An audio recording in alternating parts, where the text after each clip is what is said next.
রেখার সেই সাহসী স্বীকারোক্তি এক অপূর্ণ গল্পের শুরু। তাহলে ভিডিওটি স্কিপ না করে দেখতে থাকুন। ভালো লাগলে পেজটি ফলো করুন, অন্যকে জানাতে চাইলে শেয়ার করুন। চলেন রেখার অপূর্ণ ভালোবাসার গল্পটি শুনে আসি। বলিউডের ইতিহাসে সবচেয়ে চর্চিত এবং রহস্যময় জুটিটির নাম কি ছিল সবাই তো জানেন, অমিতাভ বচ্চন এবং রেখা। তাদের নাম নিলেই সবাই যেন প্রেমের গুঞ্জনটাই শুনতে পেত।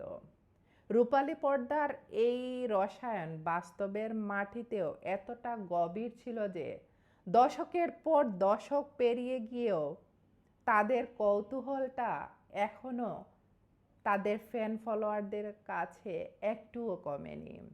বিশেষ করে রেখা তার বিভিন্ন সাক্ষাৎকারে অমিতাভ বচ্চনের প্রতি যে ভালোবাসা প্রকাশ করেছেন তা আজও ভক্তদের মনে শিহরণ জাগায়। আসলে ভালোবাসাটা এমন হওয়া উচিত। রেখা তার কালজয়ী সেই সাক্ষাৎকারে বলেছিলেন, পুরো বিশ্ব যেখানে তাকে ভালোবাসে, আমি কেন নয়। 2004 সালে সিমি গারওয়ালের টক শোতে রেখাকে যখন প্রশ্ন করা হয়েছিল তিনি অমিতাভ বচ্চনের প্রেমে পড়েছিলেন কিনা, রেখা এক মুহূর্ত সময় না নিয়ে উত্তর দিয়েছিলেন, এটা তো খুব সাধারণ প্রশ্ন। আমি তো এমনও কোনো নারী পুরুষ কিংবা শিশুকে দেখিনি যারা তাকে পাগলের মতো ভালোবাসে না। তাহলে আমার উপর কেন এত অপবাদ দেয়া হয়? আমি কি মানুষ নই? আমি কেন তার প্রেমে পড়ব না? বিষয়টি তিনি কিন্তু কৌশলে এড়িয়ে গেলেন। আসলেই তো, বিশ্ব যেখানে ভালোবাসে, তাহলে আমি তাকে ভালোবাসতে দোষের কি আছে? অমিতাভ বচ্চন এদিকে আবার এই স্বীকারোক্তিটাকে অস্বীকার করে বলেছেন।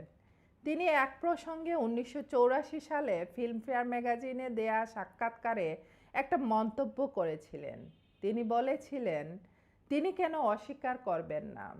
তিনি নিজের ইমেজ রক্ষা করতে চেয়েছেন, নিজের পরিবার আর সন্তানদের আগলে রাখতে চেয়েছেন।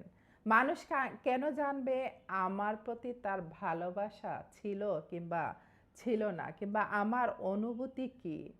আমি তাকে ভালোবাসি, তিনি আমাকে ভালোবাসেন, বেশ এতটুকুই যথেষ্ট। রেখা আরও বলেছিলেন, বিভিন্ন সামাজিক প্রোগ্রামগুলোতে যখন অমিতাভ বচ্চন তাকে না চেনার ভান করতেন তখন তার একটু খারাপই লাগতো, কিন্তু তিনি অমিতাভ বচ্চনের সামাজিক অবস্থান দেখে তা ইগনোর করতেন। মানে কি বুঝলেন? ভালোবাসার প্রতি সম্মান দেখাতেন। রেখা বিভিন্ন সময় আকার ইঙ্গিতে বুঝিয়েছেন তার জীবনে অমিতাভ বচ্চনের স্থান সবার উপরে। তিনি বলেছিলেন, একজন মানুষের জীবনে পূর্ণতা পাওয়ার জন্য কাউকে সবসময় কাছে পেতে হয় না, কারো অস্তিত্ব হৃদয়ে থাকাটাই যথেষ্ট। আজও রেখা স্মৃতিতে সিঁদুর বা তার সাজগোজের মাঝে ভক্তরা অমিতাভের প্রতি তার সেই চিরন্তন ভালোবাসার ছায়া খুঁজে পান।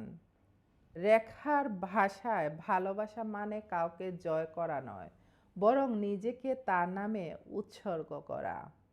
আচ্ছা, আপনার দেখা অমিতাভ বচ্চন এবং রেখার প্রিয় ছবি কোনটি ছিল, কিংবা কোন গানটি মনে পড়তেছে এই ভিডিও দেখে? কমেন্ট সেকশনে জানাতে পারেন।